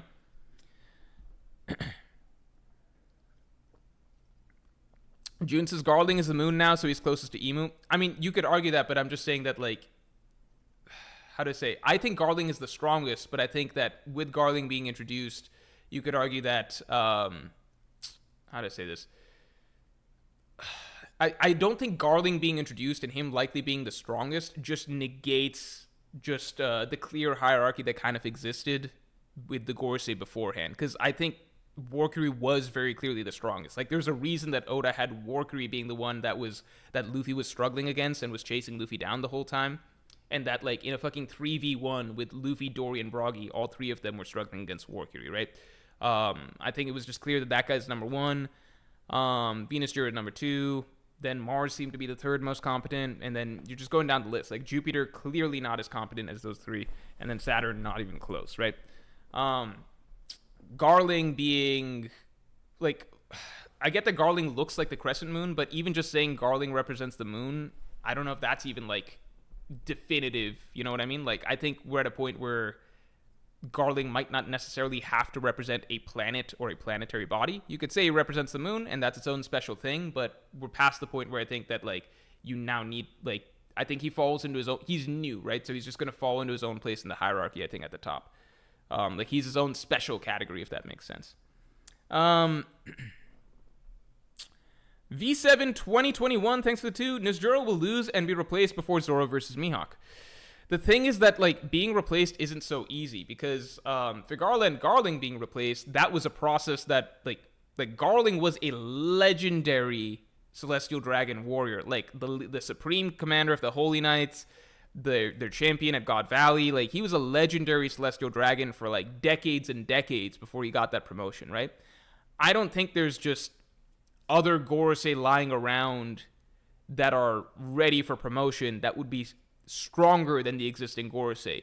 Maybe the new leader of the Gods Knights. I think the new leader of the Holy Knights, who could also be Figarland Garling's son, based on, like, past speculation. I think the new leader of the Holy Knights has a good shot at that, so that's possible. But he also would just have his own role as being the leader of the Holy Knights, right? So I don't know if he would be promoted to Goresei. I just think the Katetsu connection is kind of significant. Floofy Bunny FT, thanks for the 5. Do you think Dragon at the end of the chapter is implying that Vegapunk was naive and is angry with him for revealing the truth to everyone? I think that, look, I just think, this is my own personal opinion, which is I remember so many people trying to come up with reasons for why Vegapunk chose not to reveal the world government being the bad guy, you know, was a good, smart decision or whatever. I just remember that whole train and me being, like, so frustrated out of my mind with people headcanoning shit.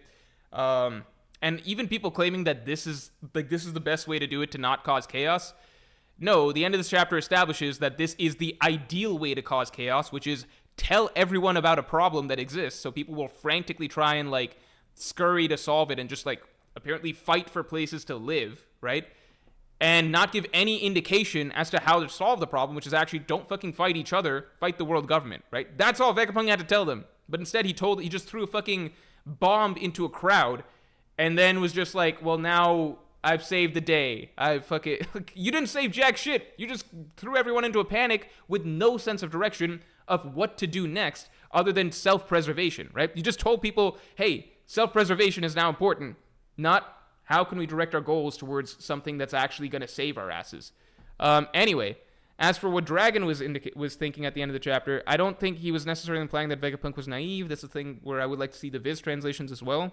But, you know, I think he's just acknowledging the reality of the situation, which is that this is going to cause chaos. Lewis C. says he didn't want to speculate. So, again, you can say he didn't want to speculate, but two things. One, in the chapter itself, it's established that, like, just the lens that people go to try and defend Vegapunk. Okay, listen, and / Oda. One, in the chapter itself, it's established that Vegapunk is almost certain that it is the world government, right? Almost certain that it is the world government.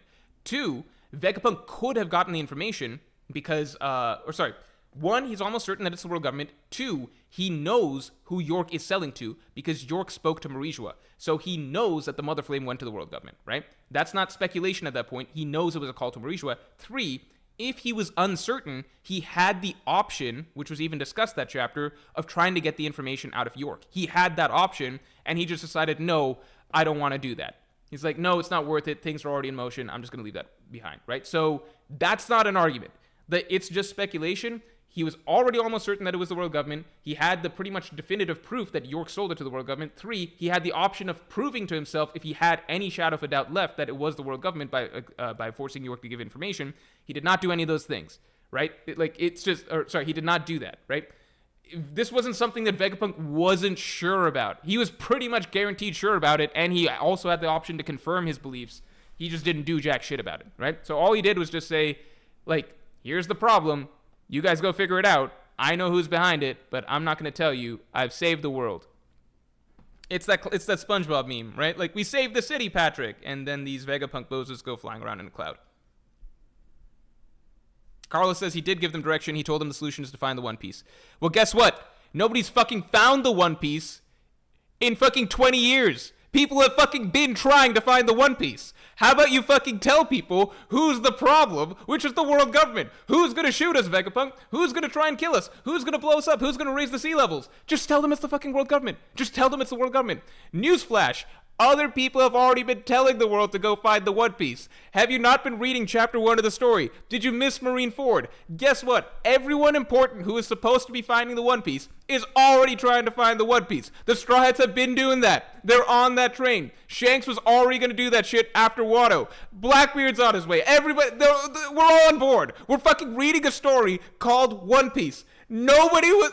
It doesn't matter if random fodder number 43 from fucking Vodka Kingdom is now interested in finding the One Piece. Tell the rest of the world to go after the world government. I'm gonna fucking lose my mind. You think Vegapunk's some genius for telling the world to go after the One Piece? What's the name of the fucking book that we're reading? Oh my god. I'm done. All right. I'm done. I got some more supers to read. I got some more supers to read. All right, let's calm down. All right? Anyway, Nate's Logic 2, thanks for the 2. Garling's face is in the shape of a star in the last panel. Is it? Let's see. Yeah, if Morge Unleashed existed, then it would be there. Hold on. But Vegapunk told them to find the One Piece. Holy fucking shit, he's a fucking 1,100 chapters too fucking late. Huh. Fucking world's smartest man. I'll tell him to find the One Piece. The world's dumbest pirate already told the world to find the One Piece. It is in the shape of a star. That's pretty cool. I didn't think about that.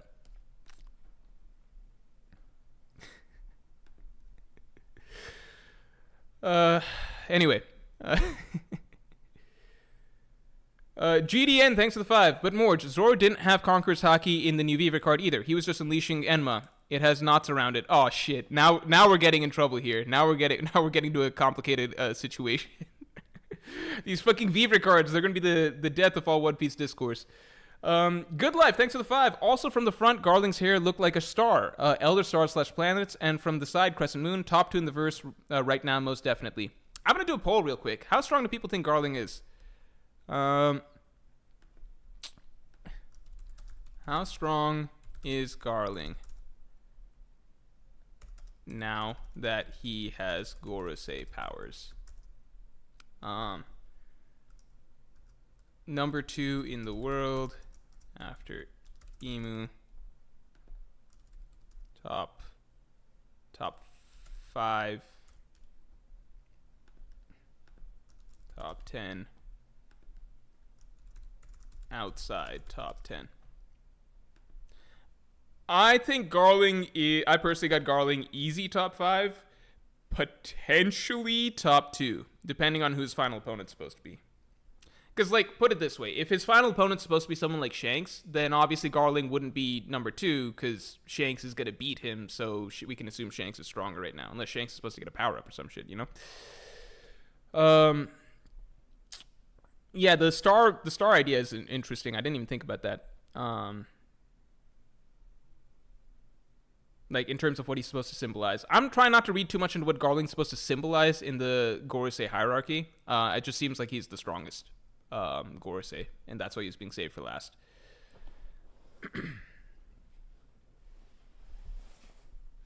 Manny says number 2 after Emu is crazy. Wait for my video that comes out Tuesday, because I do think he's a lot strong. I don't think people are really putting together everything that this kind of means for this character.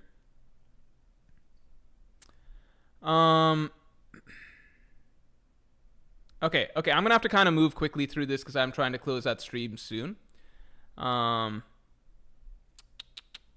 Okay, hold on. Yeah, I kind of got to close that stream a little bit soon.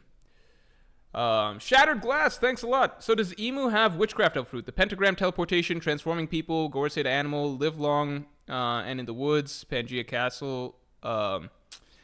I feel like... Okay, so the majority of people think that he's like somewhere between top 5 to top 2. I think it's something much more than a Witchcraft Devil Fruit. It could be some sort of like God type Devil Fruit like Luffy has, or Devil type Devil Fruit. It's hard to say right now. But it's got to be very, very powerful to be able to do everything he can do. Akash Panda, thanks, man. Thanks for the 5. Law and Kid tag team in the final battle. Law on the verge of death makes Kid immortal through ageless surgery to finish the fight. Yes, this is rage bait. Ugh. The thing is, Akash Panda, I've already used my rage on the rant I just had, so I can't properly express how I feel about that. But the sad thing is, I think it is a possibility for some sort of sacrifice by Law. I do think Law will heroically sacrifice himself at some point. Okay. Minhu Wong, thanks for being a Yonko tier member for 13 months. How come you only shout out your Patreon at the end of your videos and not YouTube membership? So because what I realized is two things. So I realized that for whatever reason, it's just the way shit is. I don't know why. But when I started doing YouTube membership, so I'd already had Patreon going for a while. I started doing YouTube membership, and what I realized is that like I think there was a period of time I would shout out becoming a member at the end of my videos. It was a brief period of time. And for whatever reason, people didn't really do that at the end of videos. They didn't join as YouTube members. So then I just went back to shouting out Patreon instead. And it seems like more people are more likely to join Patreon from YouTube. I don't know why. It just is. The flip side is on streams, people are more likely to join as YouTube members on streams. I guess because it's just, you're in the flow of it. You're seeing other members talk and chat, etc. So, yeah, like I think initially when I first started doing YouTube memberships, because I already had Patreon going for some years, my plan was to eventually try and phase Patreon out and have people shift over to YouTube members if they wanted to support the channel in that way. But it seems like people who do Patreon like being in Patreon. And some people are just more inclined to want to sign up for Patreon, maybe because they already have accounts and stuff like that. So I was just like, okay, we'll just have the same benefits for both people as far as best as I can do. Anyway, but that's a good question. Oh, Faithful, thanks for being a Yonko tier member for 16 months, man. Do you think that Big Mom is closer to Kaido than Sanji is to Zoro? Yes. I personally don't think that... I think if Zoro and Sanji fought in like an actual fight to the death, while I think that Sanji would do very well, I don't think it would be dead even for as long as Kaido and Big Mom were dead even, which is like over a day or something like that. It was like a day or like 2 days, day or 2 days or something like that. You know what I mean? Like you know, like Luffy and like you could still be a really close fight without having it go like fucking 40 hours or some shit, you know, like multiple days. Like multiple day fights are pretty fucking insane. Like even Luffy doesn't have multi-day fights in his like consider this, like in Luffy's high, like Luffy versus Lucci was an extreme diff fight for Luffy, right? Like it was like an extreme diff fight, right? Down to the wire, right? That wasn't a multi-day fight, you know what I mean? It wasn't like they were dead even for multiple days, you know? Like Kaido, Luffy, that was an extreme diff fight. Luffy, Katakuri, extreme diff fight. Even those fights aren't going multiple days, right? So, yeah, like I think if Sanji fought Zoro, it would be like some very high difficulty fight, in my opinion. You know, but my point is that like even if it was as tight as something like Luffy versus Lucci, that's still not as tight as like Kaido and Big Mom. You get what I'm saying? So it's no insult to Sanji. It's just I don't think Sanji's like literally exactly equal to Zoro minus a hair. I think the gap is a bit more than a hair in my opinion, but not necessarily significant, you know? Point D Extra, thanks for the 5. Hey Morge, here's some money. Please delay the Wano analysis a bit more, boss. I'm not doing that, man, but thank you. I appreciate it. Trigger and MPF, thanks for the 5. For Garling may be planet Vulcan, hypothetical planet between Sun and Mercury prior to relativity making him the strongest. I think we're past a point. I think the planetary hierarchy was a thing to introduce us to the ranking of the original Goresei.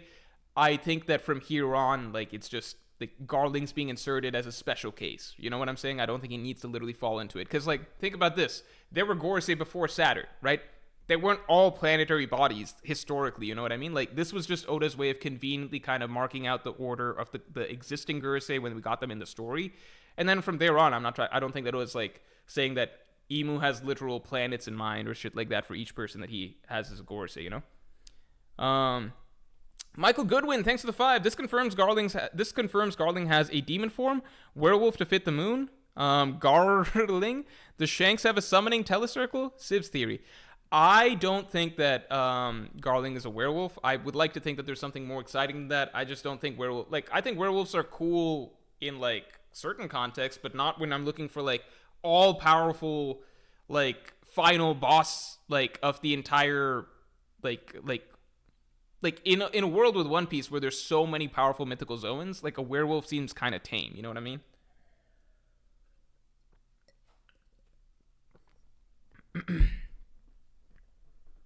Amartya Sinha, thanks a lot for the 2. Will Big Mom and Kaido fight and lose to Holy Knights? I think they might be done for, right? Aren't they done for? I don't think so. I think it would be cool to see them be brought back in some way and then lose, just because I think that's a cool way to establish newer villains, and I did not care for Kaido or Big Mom at the end of it. But I think at the same time, I think we might just be done with them in the story. Also, let's get the stream likes up to 350, because we're right there. JWP, thank you for the 10. I feel like in the Egghead arc, the Yonko/Admiral level classes of characters have doubled in members and levels of power. I think it's underrated how quickly Oda has widened our scope of power in Egghead. Yeah, I mean, we got a lot more added. I mean, all of the Goresei pretty much. And then also the potential of Holy Knights, right? Which just makes sense because as you're approaching the end game of the story, you're like that's when you're getting to that ceiling of power, and then you're kind of revealing more characters who are a part of it to make the end of the story really exciting. So I think that's a really good point. JWP, also thank you for gifting another membership. Seriously, man, thanks a lot for gifting so many memberships, and I hope everybody who's being gifted a membership really, really appreciates it, because this man is a patron saint. JWP, also thank you for the 5. It's insane that casual readers, the majority of fans, have no idea that Garling is related to Shanks. Shit is not in the manga to them. Shit is not in the manga to them. He's just a dude, LMAO. Holy fuck, I didn't even fucking think about that. No, here's the thing. Because we got a shot of young Garling, right? And he looks exactly like Shanks. So I think even casual fans would have picked up on something there and maybe done some research or Googled or something like that. So, like, because it's just Shanks' design. Like, it's the exact same fucking design. So I think somebody must have realized something there, right? And I think it'll likely be revealed, the connection will be revealed in story soon enough. Big Al, thanks for the 2. Think New Gods Knights leader is the last silhouette? Yes. Also because it seems like that same silhouette with that same sword was what was depicted at the center of the 9 Gods Knights silhouettes that we saw when Dragon talked about him. So everything's just kind of coming together there. Michael Bricks, thanks for the 5. Morge, if they give them direction in some way, don't you think that would make the world government start the cleansing immediately? Here's the thing. The world government was already planning to do a cleansing before this. They need the Mother Flame to start doing that, right? They need the Mother Flame to start doing that. There's no functional difference between for the world government's end. Like, if they can do the cleansing, they're gonna do the cleansing, right? If they can do the cleansing, they're gonna do the cleansing, because that's why, like, the cleansing has always been the plan in terms of like why they're setting up the bridges and everything like that, right? So if you're Vegapunk, the options are basically this. Like, what do you think is going to happen by telling the world about this stuff, right? Because the cleansing is happening, right? The world is being set up for this sort of shit, right? The world government already plans it. Vegapunk might not know all that, but either you're telling everybody, you're yelling, hey, you're all going to die, you're all going to be killed by someone. That in and of itself is a trigger for the world government to want to start cleansing people, right? In and of itself, like, people are starting to look around. That's going to cause people to look around, point questions, at the very least start going to war with one another, as is about to happen. It's already incentive for the world government to cause the cleansing. So if they can do it, then they will, right? Number 2, second option is you tell the people that the world government is the culprit of the cleansing, right? And if that's the case, either A, the world government is capable of doing the cleansing right away, in which case they will attempt it, or B, they're not capable of doing the cleansing right away, in which case you've given the people a fighting shot to take down the world government before they can do the cleansing, right? C, if Vegapunk truly believed that it's best to just leave shit alone, not tell people about the world government, let people find the One Piece, and then do to the world government what they will, in that case, he should have just not done anything, because everybody significant is already fucking looking for the One Piece. It's already done, you know? Like, Luffy's looking for it, Shanks is looking for it, fucking Cross Guild is looking for, like, it's done. Like, the people that matter have been looking for the One Piece. They've been doing that for a while, you know? You don't need to tell random fucking nobodies in, like, the fucking corner of East Blue to go look for the One Piece. That's not gonna do shit. Manny, thanks for the 2. Katarina might get cooked later on now. She might, but I think she's going to be significant for the moment because, like, she has that ability, and I think it'll come into play in some way, right? It's Chekhov's gun. Ken Dots, welcome to the Yonko. Thank you very, very much for joining. Watch out for the podcast that's coming out tomorrow. Pirate King podcast will come out either tomorrow or Saturday, but also the regular weekly Morgecast will come out tomorrow. The Neon Frequency, thanks for the 5. Random thought, do you think there's a possibility that Blackbeard will take Luffy's Devil Fruit, forcing him to defeat him with Haki alone? That is being saved for a significant video down the line. That is a idea that is being saved for a significant video. There's evidence slowly being accumulated for that being a possibility. I just need to kind of look at the whole thing and think whether it's possible or not at the end of it. But I can't talk about that here. There's too much to talk about there. Abyssal Leviathan, thanks for the 5. Now that power sharing exists, are you hyped for Luffy to give everyone Gear 5th like Naruto in the 4th Ninja War? That shit better not fucking happen. I fucking hate that lame ass shit. Luffy should be selfish with his power. Antoine Richardson, thanks for the 2. And this is going to be the last super. I have a strange feeling that Joy Boy is still alive. I fucking hope not. I mean, if Joy Boy is still alive, it's in the form of Luffy, I suppose you could say, like carrying that spirit. But I really fucking hope not. All right, everybody. All right. I'm going to call it a stream here. And thank you very, very much for tuning in. This was a phenomenal chapter. And yeah, just happy to see everybody so hyped about the chapter because this was a fucking crazy chapter to read. So many things to be excited about. And yeah.